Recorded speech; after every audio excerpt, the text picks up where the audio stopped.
राम कथा हम करें क्यों, इसको सुने क्यों, क्यों सुनना चाहिए, क्यों गाना चाहिए। बड़े बड़े संत कहते हैं इसे गाना चाहिए, सुनना चाहिए, बड़े बड़े प्रयोजन होते हैं, बड़े बड़े राम कथाएँ हो रही हैं, आप सब खुद ही सुन रहे हैं, लेकिन इसका प्रयोजन क्या है,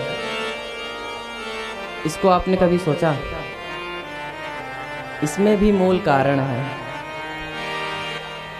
बड़े बड़े नित्य नवीन कथाएं हो रही हैं, रोज़ एक नए कथावाचक बन रहे हैं, जैसा कि आप सभी जानते हैं। मुझे बताना तो आप सब इतने खुद ही सुधीर श्रोता हैं। तो मैं कौन से सौभाग्य का दर्शन कराने वाला था, उस विषय पे चर्चा की जाए। तब कथा में आ कौन सकता है, ये बात आती है। और कथा में यदि आप आए हैं तो ऐसे तो आए नहीं, जरूर आप पे कोई कृपा हुई होगी तभी आप आए, अन्यथा आप तो आ ही नहीं सकते, क्योंकि घर के कामों से जब फुर्सत मिले तब तो यहाँ आए। तो मैं दर्शन कराऊं कि आप किस प्रकार से सौभाग्यशाली हैं। मैं आपको सौभाग्य का दर्शन कराऊं कि शंकर भगवान ने मैया पार्वती से स्वयं कहा है, भगवान शंकर ने मैया पार्वती से स्वयं कहा है कि देवी, इस कथा में वही आ सकता है जिस पर भगवान की विशेष कृपा होती है। तो शंकर भगवान क्या कहते हैं? पूज्यपाद गोस्वामी तुलसीदास जी लिखते हैं, अति हरि कृपा जाहि पर होए, अति हरि कृपा जाहि पर होए, पावन है मार्ग सोई, पावन है मार्ग सोई। अति हरि कृपा जाहि पर होई, अति हरि कृपा जाहि पर होई, पावन है मार्ग सोई, पावन है मार्ग सोई। अति हरि कृपा, जब तक भगवान की विशेष कृपा नहीं होगी तब तक आप यहाँ प्रांगण में आ ही नहीं सकते, जो कि शंकर भगवान ने मैया पार्वती को कहा। क्योंकि सामान्य कृपा से घर परिवार पद प्रतिष्ठा धन वैभव कई चीज़ें मिल जाती हैं, लेकिन यह कथा इतनी आसानी से नहीं मिलती। जब तक भगवान की विशेष कृपा आप पर नहीं होगी तब तक ये कथा आपको नहीं मिल सकती। अब आप ही देख लीजिए, आप लोगों ने तो देखा ही होगा, होर्डिंग पोस्टर बैनर तो लगे ही हैं, कितनों की संख्या में पैम्पलेट बढ़ते हैं, कितने ही लोगों को इनविटेशन कार्ड दिया जाता है, लेकिन आते कितने हैं? कुछ ही लोग तो आ पाते हैं, सब आ भी तो नहीं पाते। फ़ोन से, फेसबुक से, यूट्यूब के माध्यम से, फेसबुक के माध्यम से कई प्रकारों से आमंत्रण पत्र दिया जाता है, लेकिन लोग आ पाते हैं? इस मार्ग पे आना ही बड़ी कठिनाई है। और जब तक भगवान की विशेष कृपा आप पर नहीं होगी तब तक आप यहाँ आ नहीं सकते, और यहाँ आकर 3-3 घंटे बिना जलपान किए बैठ ही नहीं सकते। जब तक भगवान की कृपा नहीं होगी तब तक आप यहाँ आ ही नहीं सकते, क्योंकि सामान्य कृपा से तो सब चीज़ मिल जाएगा, लेकिन ये कथा सामान्य कृपा से नहीं मिलती। भगवान की जब विशेष कृपा होती है तब ये कथा मिलती है। और एक बार जब यहाँ कथा पंडाल में जो आ गया, एक बार जो ये कथा पंडाल में आ जाएगा, उसके बाद फिर जाने वाला नहीं है। आज एक आएगा तो कल 4 को लेके आएगा।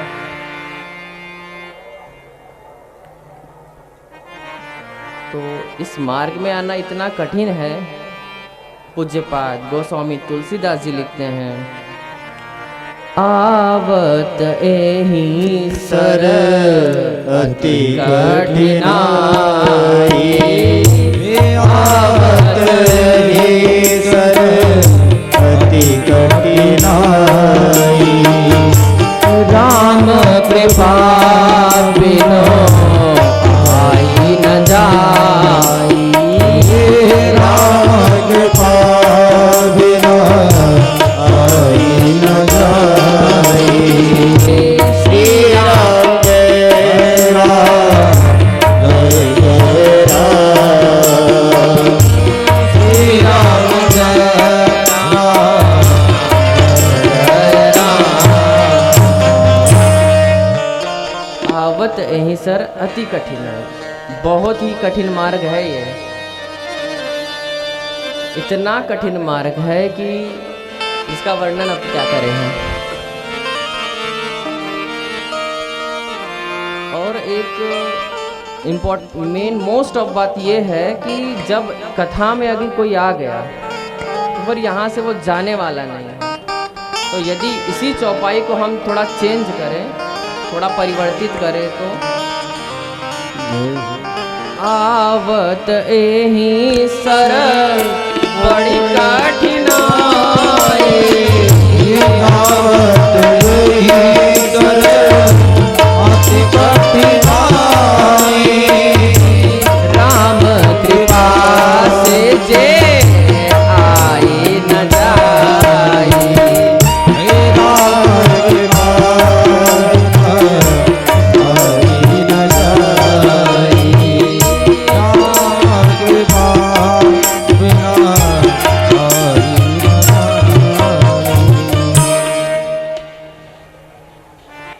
आवत यहीं सर अति कठिन है, राम कृपा से जे आई न जाए। एक बार जो आ गया वो दोबारा जाने वाला नहीं। ये राम कथा की महत्व है, विशेषता है इसकी। यदि एक बार आपने सुन लिया तो रोज रोज बार बार आपका मन करेगा सुनने। लेकिन सर्वप्रथम आना जरूरी है। यदि आप आएंगे तभी तो सुनेंगे, और आएंगे ही नहीं तो फिर कहाँ से सुनेंगे। कथा की एक मर्यादा है कि कथा की महिमा का गायन होना चाहिए, और कथा की महिमा का गायन प्रथम दिवस है। कथा की मर्यादा का मान रखते हुए कथा का महिमा का गायन होना चाहिए। आइए सब मिलकर भाव से जय जय राम कथा, जय श्री राम श्री राम कथा, जय श्री राम कथा, जय श्री राम कथा, जय राम कथा, जय राम कथा। इसे श्रवण कर मिटाती है, जिसे श्रवण कर मिटाती है, कथा श्रवण कर मिट जाती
जय जय राम कथा जय श्री राम कथा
सुनकर राम कथा जय जय राम कथा जय जय राम कथा जय जय राम कथा जय जय राम कथा वो जिसे श्रवण कर मिट जाती है जिसे श्रवण कर मिट जाती है जन्म जन्म की व्यथा जय जय राम कथा जय श्री राम कथा जय जय राम कथा जय श्री राम कथा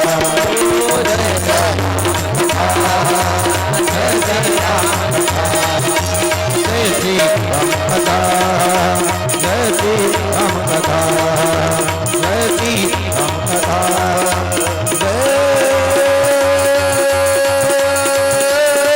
श्री राम कथा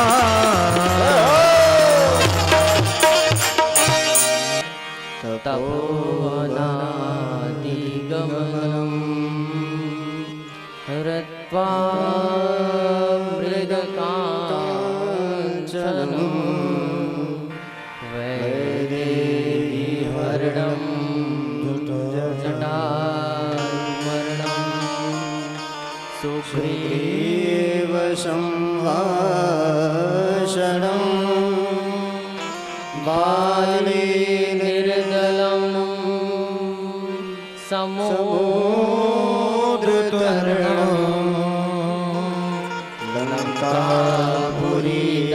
लङ्कापुरीदाहरणं पश्चाद् रावण कुम्भकर्ण हननम्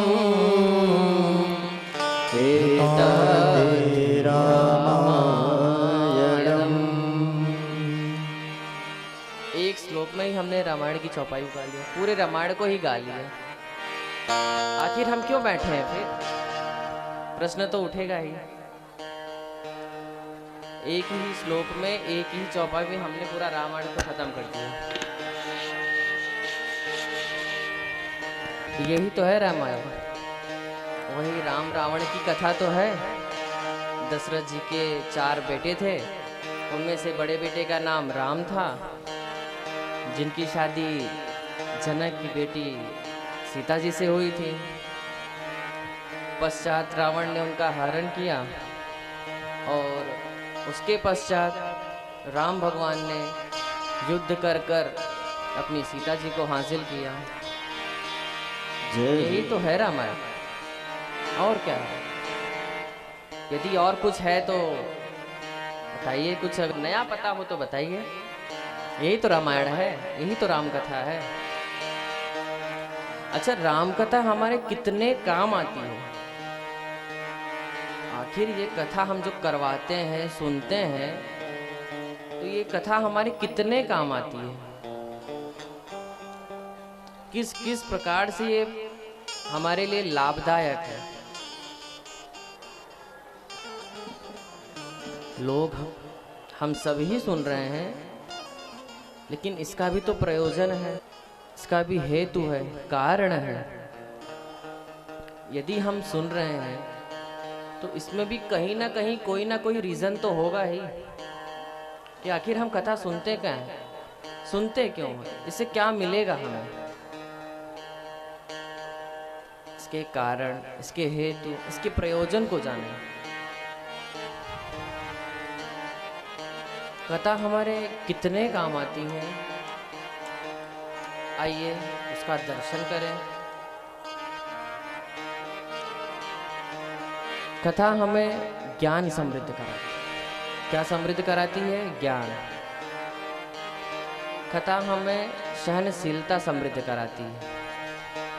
कथा हमें श्रद्धा समृद्ध कराती है। कथा हमें करुणा समृद्ध करती है। कथा गाते गाते व्यास के अंदर तो करुण भाव आ ही जाता है, लेकिन जो सुनने श्रोता आ रहे थे उनके अंदर भी करुण भाव आ जाता है, क्योंकि कथा ही इतनी करुणामयी है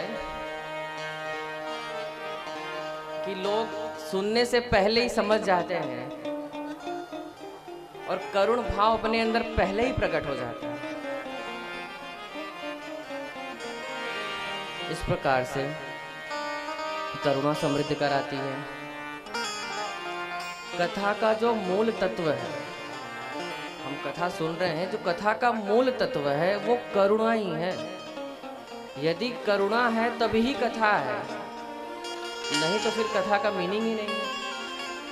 यदि आप बैठे हैं और आपके अंदर यदि करुण भाव नहीं है तो कथा सुनने में वो आनंद नहीं है। क्योंकि यदि आपको करुण भाव है आपके अंदर, आप करुणामयी है, तभी ये भगवान की दिव्य कथा को आप सुन सकते हैं और तभी आप समझ सकते हैं।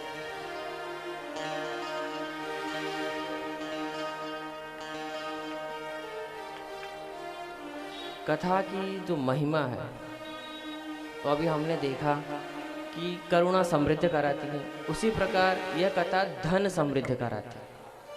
क्या समृद्ध कराती है? धन। धन का मतलब पैसा नहीं। तो इस प्रकार से किस धन को यहाँ वर्णित किया गया है, किस धन की परिभाषा यहाँ बताई गई है, उस परिभाषा को थोड़ा ठीक किया जाए। किस प्रकार के धन की मैं बात कर रहा हूँ उसको थोड़ा ठीक किया जाए। ये जो धन की परिभाषा है इसको थोड़ा चेंज किया जाए। इसको मीरा ने क्या गाया?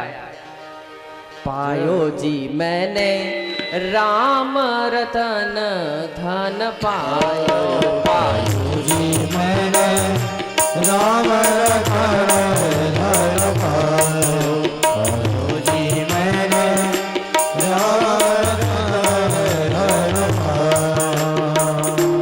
राम रतन धन श्याम रतन धन, राम रतन धन श्याम रतन धन, राम रतन धन पायो, पायो राम रतन धन पायो, पायो मैंने राम रतन धन पायो, पायो जी मैंने राम रतन धन पायो।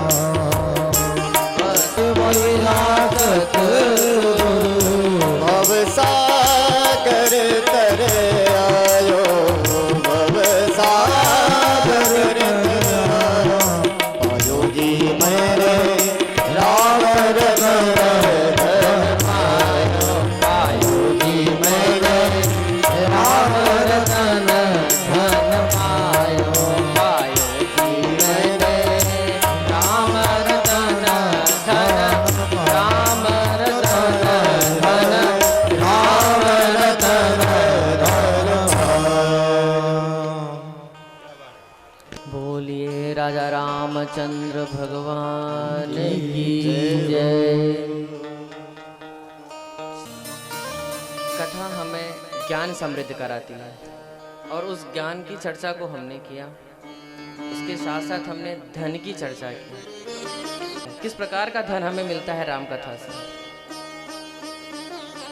राम कथा में क्या क्या मिलता है वो मैंने पहले ही बता दिया। और इस धन की परिभाषा को मैंने थोड़ा चेंज किया। कथा कहती है सुनत न साही काम मद तमसा। एक व्यवहारिक बात मैं निवेदन करूं आपसे, गाड़ी तो आपके पास होगी ही, अरे नहीं 4 व्हीलर 2 व्हीलर तो होगा ही। खूब चकाचक चलाइए गाड़ी, चलाने के बाद सर्विस सेंटर तो ले जाना ही पड़ता होगा कि बिना सर्विस कराए चलती रहती है। अरे नहीं, साल भर में 6 महीने में तो सर्विस सेंटर ले जाना ही पड़ेगा ना, कि वो भी नहीं करते आप लोग। 1 साल में नहीं, 6 महीने में तो ले जाना ही पड़ेगा, नहीं 6 महीने में 3 महीने में तो ले जाना ही पड़ेगा। और यदि नहीं ले जाएंगे तो गाड़ी का इंजन खराब हो जाएगा, स्वाभाविक है। एवरेज नहीं देगी, माइलेज कम हो जाएगा, कई चीजें हैं।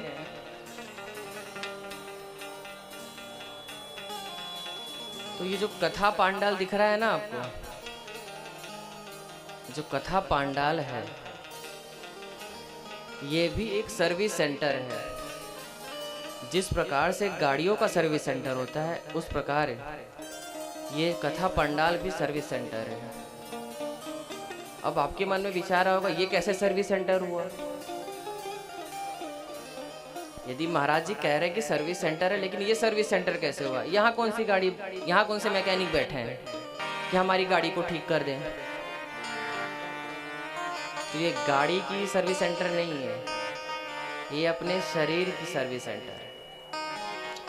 हमारे हृदय में, हमारे शरीर में जो बीमारी लगी हुई है उसका सर्विस सेंटर है ये पंडाल।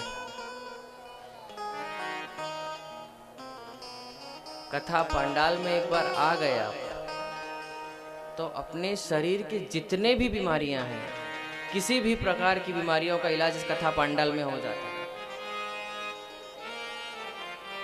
नहीं 1 दिन में तो 2 दिन में, नहीं 2 दिन तो 3 दिन, नहीं 3 दिन 4 दिन, क्रमशः चलते जाएगा। अरे 9 दिन में तो एकदम चकाचक हो जाएंगे आप। ये व्यासपीठ का विश्वास है।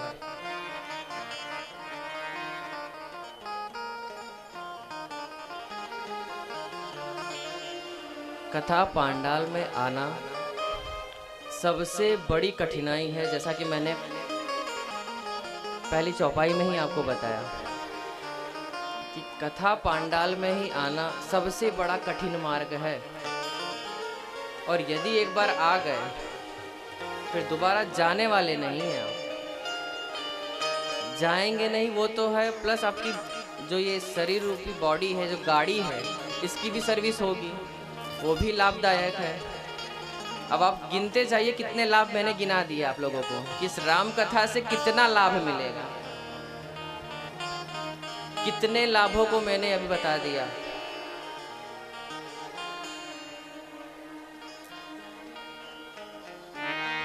लाभ ही लाभ है इस कथा से। एक बार आने का प्रयास तो करिए, सुनने का प्रयास करिए, समझने का प्रयास करिए, उसके बाद ही आपको समझ में आएगा ये राम कथा है क्या।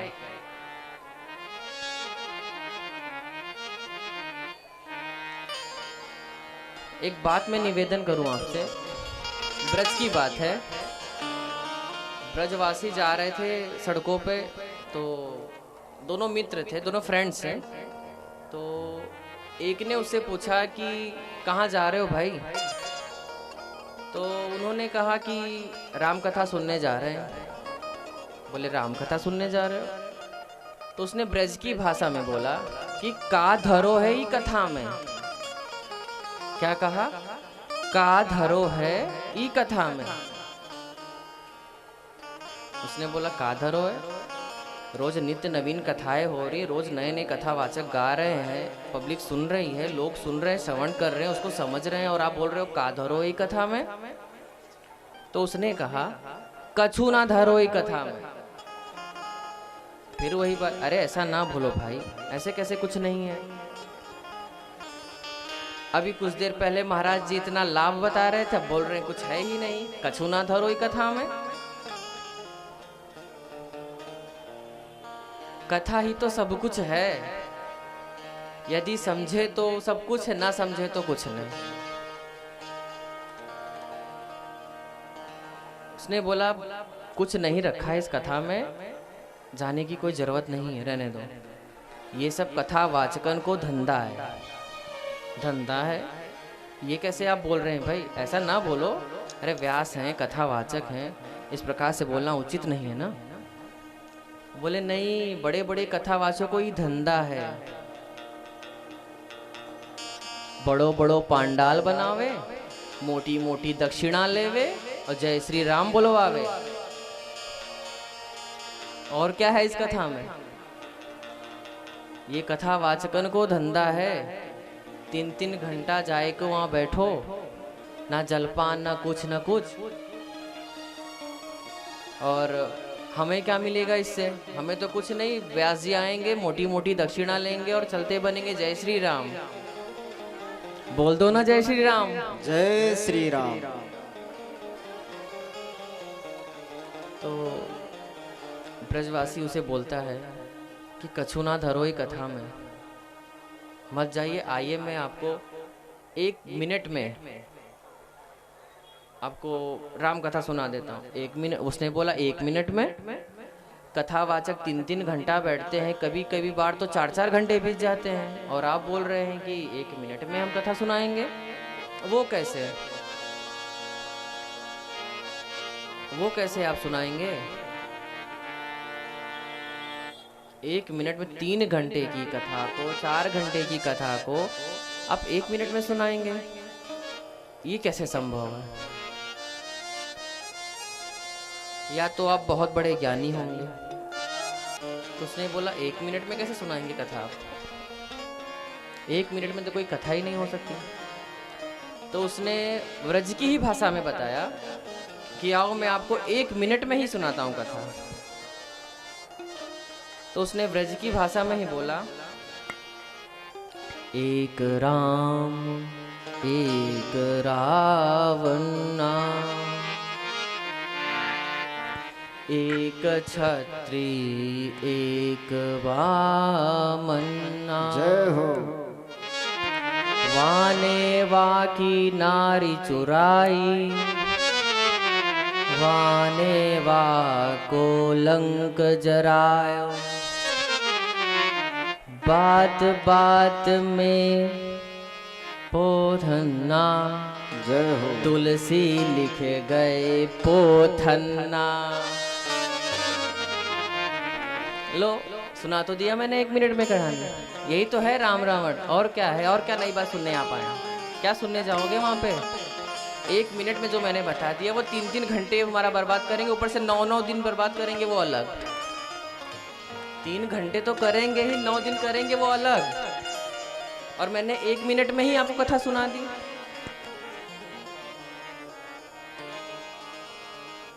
अब मानते हैं कि नहीं मानते कि 1 मिनट में कथा उन्होंने सुना दी? तब आपके मन में भी ये विचार आएगा कि हम क्यों 3 घंटा बैठे, हम क्यों 9-9 दिन बैठे यहाँ पे। 1 मिनट में ही जब कथा हो जाती है तो हम 9-9 दिन क्यों बैठे भाई? अब आज का जमाना होता तो FIR होता, उस जमाने में तो ये सब कुछ था ही नहीं। इस जमाने में होता तो FIR होता। अब उस जमाने में FIR तो था नहीं, सीधा फायर ही होता था।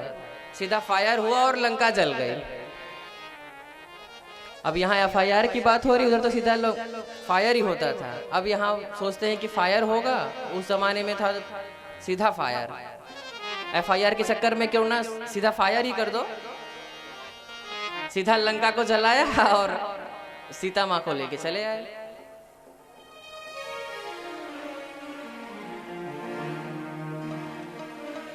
एक बड़ा नवयुग था, वो भी जा रहा था ऐसे कुछ, तो उसने कहा कि हमने संतों के, महापुरुषों के मुख से सुना है कि बड़े बड़े संत, बड़े बड़े महाराज, बड़े बड़े ऋषि मुनि कहते हैं कि हमें गाना चाहिए, जैसा कि हम भी कहते हैं गाना चाहिए। लेकिन क्यों गाना चाहिए? अब कलयुग का आदमी है, कलयुग का आदमी है तो मैंने पहले ही बताया कि पहले वो लाभ देखता है, क्योंकि स्वार्थी है तो लाभ पहले देखेगा, काम बाद में करेगा। तो जब महाराज जी लोग बोलते हैं कि कथा को गाना चाहिए, तो वो बोलता है क्यों गाना चाहिए, हम क्यों गाएं? आप गाओ, आप नाचो, हम क्यों गाएं? हमें क्यों बोलते बार बार आप कि गाओ गाओ नाचो? हम क्यों गाएं? अब कलयुग है, कलयुग में पहले प्रमाण चाहिए, उसके बाद कार्य होता है। पहले फल की चिंता करेंगे, कर्म नहीं करेंगे, पहले फल चाहिए। पहले फल की अपेक्षा, उसके बाद कर्म करेंगे। जब पहले ही फल की अपेक्षा रखोगे तो कर्म करोगे ही नहीं, तो फल कहाँ से मिलेगा? पहले कर्म करिए, फल देना ना देना उनके ऊपर है। अब भगवान का बोझा अपने सर पे लेके क्यों ढो रहे हो? वो उनकी प्रॉब्लम है ना। आप कर्म करिए, फल देना ना देना उनके ऊपर है। कब देंगे, क्या देंगे, कैसे देंगे, वो उसकी चिंता आप क्यों कर रहे हो? आप सिर्फ कर्म करिए। कर्म प्रदान वेश करे राघा, कर्म प्रदान वेश करे राघा, कर्म प्रदान वेश करे राघा, कर्म प्रदान वेश करे राघा, जो जस करे सतस फल जाता, ये जो जस करे सतस फल जाता, जो जस करे सतस फल जाता, ये कर्म प्रधान वेश करे राघा, कर्म प्रधान वेश करे राघा, कर्म प्रधान वेश करे राघा। तो उसने कहा कि हम क्यों गाएं? कोई शास्त्र प्रमाण है? किसी भगवान ने गाया है क्या? यदि किसी भगवान ने गाया हो तो मैं भी गाऊं?